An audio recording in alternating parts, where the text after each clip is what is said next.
आज ये रामगढ़ से 60 किलोमीटर चलकर लोग पहुंचे हैं, क्या समस्या है, क्या इनकी मांगे हैं? सबसे पहले लोकतंत्र के चौथे स्तंभ, द फोर्थ पिलर, सभी का कोटि कोटि धन्यवाद, आभार।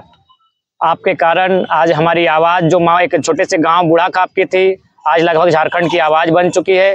और झारखंड के अलावा भी देश दुनिया में रहने वाले झारखंडी भी अवगत हो चुके हैं कि आज बूढ़ा खाप के साथ क्या अन्याय है। दरअसल बात यह है कि आज से लगभग 15-20 साल पहले रामगढ़ जिला मांडू विधानसभा अंतर्गत बूढ़ा खाप गाँव, वहाँ अलोका प्राइवेट लिमिटेड कंपनी की स्थापना होती है। जब से कंपनी की स्थापना होती है उसके कुछ वर्षों बाद कंपनी का तौर तरीका बदलता है, जैसा कि कंपनी का नेचर होता है डोमिनेट करने का। उसके बाद कंपनी से जो अपशिष्ट पदार्थ है उसे बाहर छोड़ा जाता है, बाहर किसानों के खेतों में आता है और किसानों की जो उपजाऊ जमीन है उसे बंजर करती है। उसके बाद उसके पोल्यूशन से जो वायु में जाके मिलता है उससे क्या होता है, वहाँ छोटे छोटे बच्चों के ऊपर कैंसर का बीमारी होता है। और उसी क्रम में लगभग आज से 5 महीना पहले एक 8 साल के बच्चे नीरज कुमार महतो की कैंसर के कारण मृत्यु हो जाती है। यानी आज अगर इन महिलाओं के चेहरों पर देखा जाए, इन माताओं बहनों के चेहरे पर जो सिकन है, जो हताशा है, जो निराशा है, वो कहीं ना कहीं एक दर्द की दास्तान को बताती है कि ये लोग कितना दर्द में है, किस प्रकार पीड़ित हैं।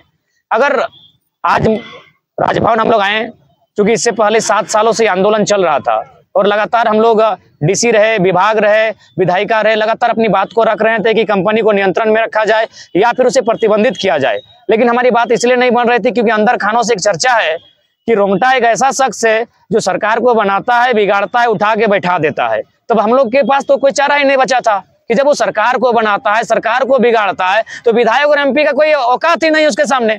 तो हम लोगों को लगा कि अब हमारी फरियाद सुनेगा तो सुनेगा कौन? अब हमारी फरियाद वही सुनेगा जिसको चंदा नहीं जाता है। तो ऐसा आज भी विश्वास है कि राज्य में संवैधानिक बॉडी में एक ही अंग है जिसको चंदा नहीं जा सकता है, वो है राज्यपाल, वो है राजभवन, जहाँ चंदा नहीं जा सकता है।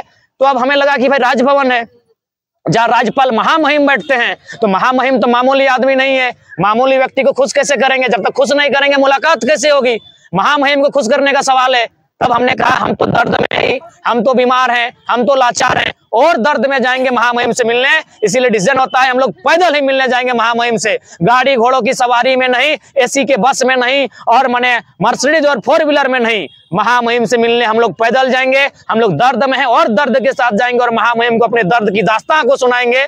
और ये डिसीजन होता है कि हम लोग बूढ़ा खाप से लगभग 60 से 70 किलोमीटर की दूरी राजभवन पड़ता है, हम लोग पैदल चल के आए ताकि महामहिम को अपनी फरियाद सुना सके। और हमारी फरियाद उन तक पहुंच चुकी है। समस्या ये है कि उसको अगर हम बयां करेंगे तो जितने लोग आज कैमरे में कैद कर रहे हैं, राज्यपाल को आपने क्या बताया? राज्यपाल के विभागीय व्यक्ति से उनका जो प्रशासनिक कार्य को देखता है, चूंकि आज राज्यपाल अस्वस्थ हैं और चूंकि जैसा की बात होती है उनसे मिलने के लिए 2-3 दिन का समय मांगा गया है।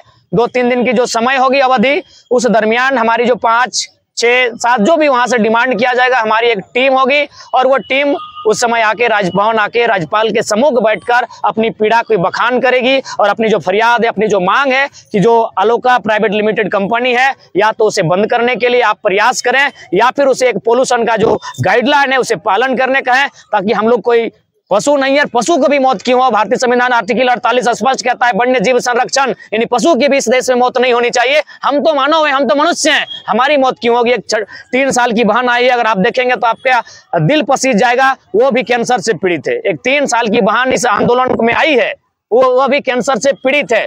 तो ये सवाल है लोकतंत्र के चौथे स्तंभ के माध्यम से पूरे देश, पूरी दुनिया, पूरे राज्यवासी से सवाल है, एक ऐसी लोकतांत्रिक ढांचा है जहां एक कंपनी के निजी स्वार्थ के लिए हजारों लोगों की जान आज खतरे में है, हजारों लोगों की जान जोखिम में है। हमारी फसलें बर्बाद हो रही है, हमारी नस्लें बर्बाद हो रही है, हमारी पीढ़ी दर पीढ़ी बर्बाद हो रही है। इसलिए आज राजभवन हम आए हैं क्योंकि यहाँ चंदा नहीं जाता है। अगर यहाँ भी चंदा जाता तो हम लोग, हमारे पास और कोई चारा नहीं बचता। हमें आस्था है यहाँ चंदा नहीं जाता है, इसलिए आज हम लोग राजभवन आए हैं। महामहिम हमारी फरियाद को सुने और इस पर तत्काल कार्रवाई करते हुए इस पर या तो कंपनी बंद हो या तो उस पर एक विशेष टीम गठित करने के बाद, प्रदूषण की टीम बनाने के बाद, जो भी प्रदूषण का मानक होता है, मापदंड होता है, उसके अनुरूप खरा नहीं उतरती है तो बिल्कुल ऐसी कंपनी सुचारू रूप से चलनी नहीं चाहिए। 6 महीने का आप तो जिक्र कर रहे हैं कि 6 महीने से आंदोलन चल रहा है। इस 6 महीने के दौरान ही रामगढ़ में उपचुनाव हुआ, एक चुने हुए प्रतिनिधि जो विधानसभा पहुंचे, वो भी बात नहीं, बिल्कुल बात ये है ना सिराज भाई, रामगढ़ जिला और विधानसभा अलग है। ये लोग मांडू विधानसभा से आते हैं, उपचुनाव का इनसे संबंध नहीं है। अगर उपचुनाव का इनसे संबंध होता तो ये दीदी लोग जो आज यहाँ आई हैं या दादा लोग जो इनके सपोर्ट में आए हैं ये कैंडिडेट होते, क्योंकि वो रामगढ़ सीट है अलग है, ये मांडू सीट है, जिला एक पड़ता है, बाकी उपचुनाव से इनका कोई संबंध नहीं है। इनके चुने हुए प्रतिनिधि जो, हाँ जाहिर सी बात है इनके चुने, जब अब मैंने आपको स्पष्ट कहा कि अंदर अंदर ये चर्चा है कि रोंगटा एक ऐसा शख्स है जो सरकार बनाता है, सरकार बिगाड़ता है, एमपी की क्या और एमएलए की क्या दशा होगी। और ऐसे भी इनके जो एमएलए हैं देखबे किए हैं उनका कंडीशन क्या है।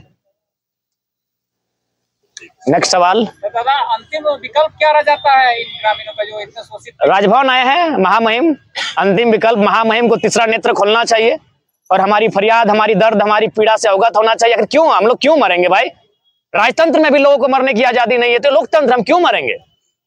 हमारे मासूम बच्चे कैंसर से पीड़ित हैं, बाकायदा 12 लोगों की लिस्ट है, बीमारी से ग्रसित हैं, जो भविष्य में कभी भी मने मौत को प्राप्त हो सकते हैं, कभी भी उनकी मृत्यु हो सकती है। हम खेदपूर्वक एक बात दोहराना चाहेंगे और शायद संभावना आपको भी पीड़ा होगी, आपकी आंखों में भी आंसू झलकेगा। हमारे यहाँ बहुत सारी बहनें जो उस गांव की हैं 30-35 की आयु में अपने पति को खो चुकी हैं। क्यों? सिर्फ कंपनी के प्रदूषण के कारण। तो ऐसी कंपनी मानवता के मानकों पे कहीं खरा नहीं उतरती है। वो कानूनी मापदंडों पे खरा उतर सकती है, कानूनी मानकों पे खरा उतर सकती है, संवैधानिक मापदंडों पे खरा उतर सकती है। मानवता की अगर बात करते ऐसी कंपनी कहीं खड़ी नहीं उतरती है। ऐसी कंपनी एकदम तथा यथाशीघ्र बंद होनी चाहिए जो मानवता के लिए खतरा है। आप वहाँ अभी सीएम चाहे मुख्यमंत्री ने ये किया कि एक पेड़ लगाइएगा तो आपको 5 यूनिट बिजली फ्री मिलेगी।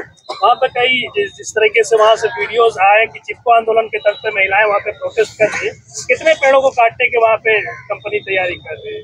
मुझे लगता है वहाँ 400-500 पेड़ों के काटने की संभावना है ज्यादा।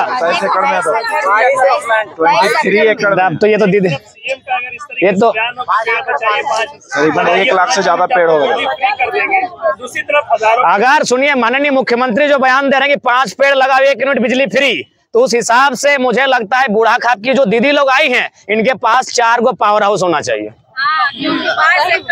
22 एकड़ जमीन में लोग पेड़ बचाइए। 22 एकड़ 92 डिसमिल इन लोग 92 डिसमिल को भी नहीं छोड़ेगी। 22 एकड़ 92 डिसमिल 1 डिसमिल भी नहीं छोड़ेगी, इसीलिए लोग पैदल आई है। जयराम जी अब चारों तरफ की बात कर रहा